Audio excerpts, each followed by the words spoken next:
Hello there, my name is Ken Rice, and I normally read the news on KDKA Channel 2, but today I'm going to be reading something better. This is an excellent book called Make Way for Ducklings by Robert McCloskey. This is a book that my own kids, when they were little, loved to have read to them, and I hope you enjoy it too. So the story is about Mr. and Mrs. Mallard, okay? And then their children. It starts like this. Mr. and Mrs. Mallard were looking for a place to live.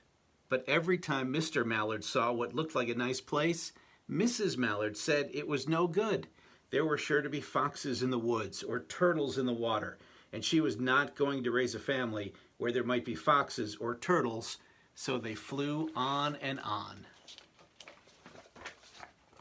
When they got to Boston, they felt too tired to fly any further. There was a nice pond in the public garden with a little island on it. The very place to spend the night, quacked Mr. Mallard, and so down they flapped.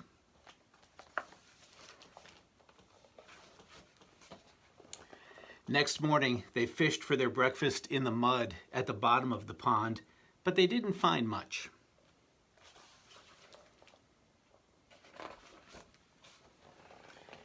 Just as they were getting ready to start on their way, a strange, enormous bird came by. It was pushing a boat full of people, and there was a man sitting on its back. "Good morning," quacked Mr. Mallard, being polite. The big bird was too proud to answer, but the people on the boat threw peanuts into the water, so the Mallards followed them all round the pond and got another breakfast better than the first.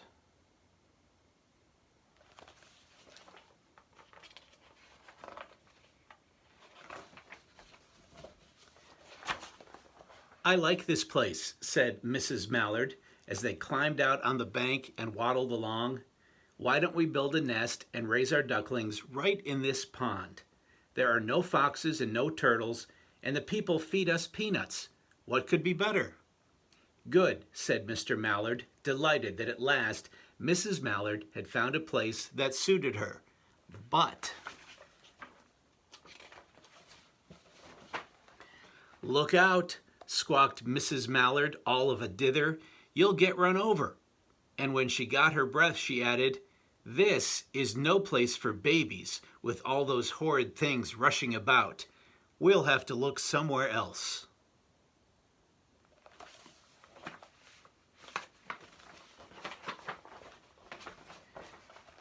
And so they flew over Beacon Hill and round the State House, but there was no place there.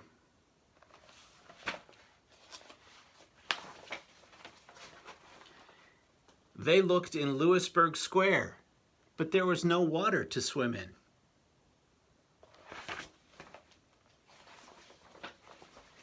And then they flew over the Charles River.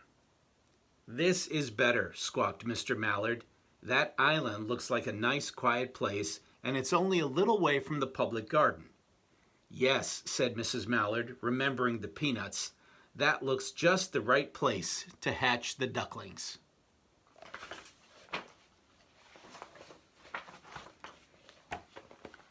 So they chose a cozy spot among the bushes near the water and settled down to build their nest. And only just in time, for now they were beginning to molt. All their old wing feathers started to drop out, and they would not be able to fly again until the new ones grew in.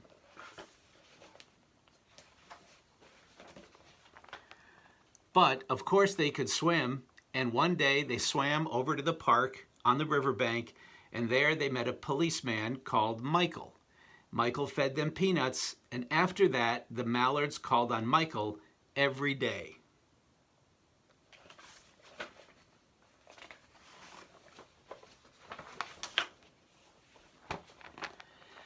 After Mrs. Mallard had laid 8 eggs in the nest, she couldn't go to visit Michael anymore, because she had to sit on the eggs to keep them warm.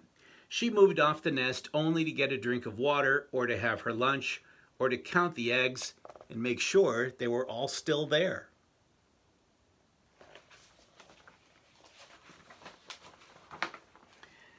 One day the ducklings hatched out. First came Jack, and then Cack, and then Lack, then Mac, then Knack, and Quack, and Pack, and Oak. Mr. and Mrs. Mallard were bursting with pride. It was a great responsibility, taking care of so many ducklings, and it kept them very busy.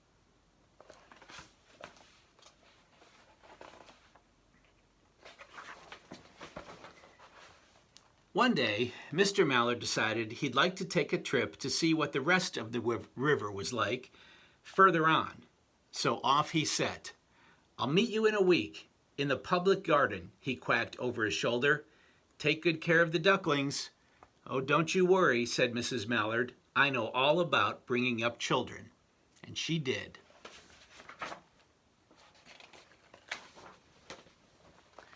She taught them how to swim and dive.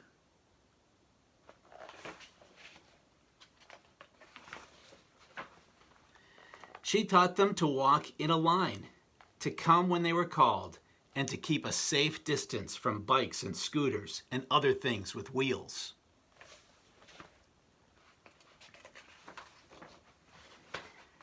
When at last she felt perfectly satisfied with them, she said one morning, "Come along, children, follow me." Before you could wink an eyelash, Jack, Cack, Lack, Mac, Knack, Whack, Pack, and Quack fell into line just as they had been taught. Mrs. Mallard led the way into the water, and they swam behind her to the opposite bank.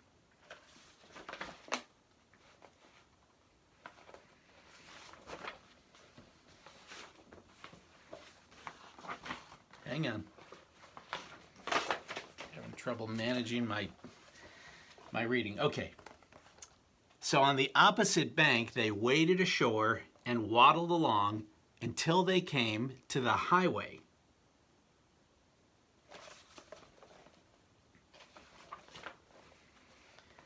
Mrs. Mallard stepped out to cross the road. Honk, honk went the horns on the speeding cars. Quack went Mrs. Mallard as she tumbled back again. Quack, quack, quack, quack went Jack, Cack, Lack, Mac, Knack, Whack, Pack, and Quack, just as loud as their little quackers could quack. The cars kept speeding by and honking, and Mrs. Mallard and the ducklings kept right on quack, quack, quacking.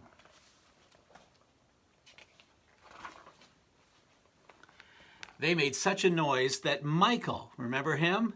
Michael, the policeman, came running, waving his arms and blowing his whistle.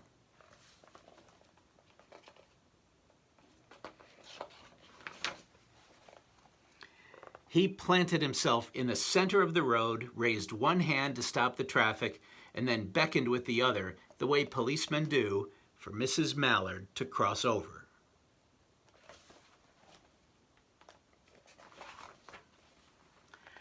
As soon as Mrs. Mallard and the ducklings were safe on the other side and on their way down Mount Vernon Street, Michael rushed back to his police booth.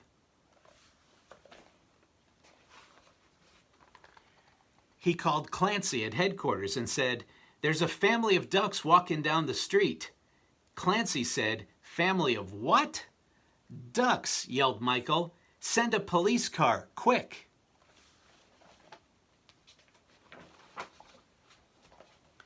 Meanwhile, Mrs. Mallard had reached the corner bookshop and turned into Charles Street with Jack, Cack, Lack, Mac, Knack, Whack, Pack, and Quack all marching in a line behind her. Everyone stared. An old lady from Beacon Hill said, "Isn't it amazing?" And the man who swept the street said, "Well now, ain't that nice?" And when Mrs. Mallard heard what they said, she was so proud she tipped her nose in the air and walked along with an extra swing in her waddle.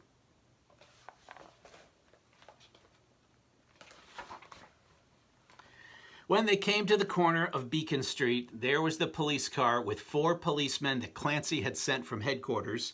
The policemen held back the traffic so Mrs. Mallard and the ducklings could march right across the street.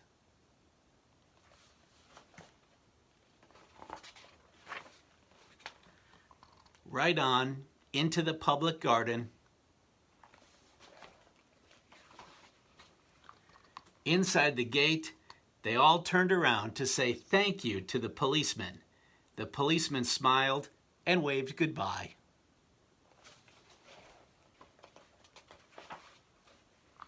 When they reached the pond and swam across to the little island, there was Mr. Mallard waiting for them, just as he had promised.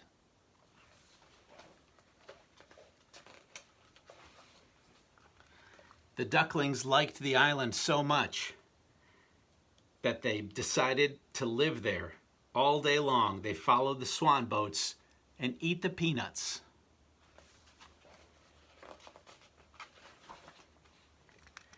And when night falls, they swim to their little island and go to sleep.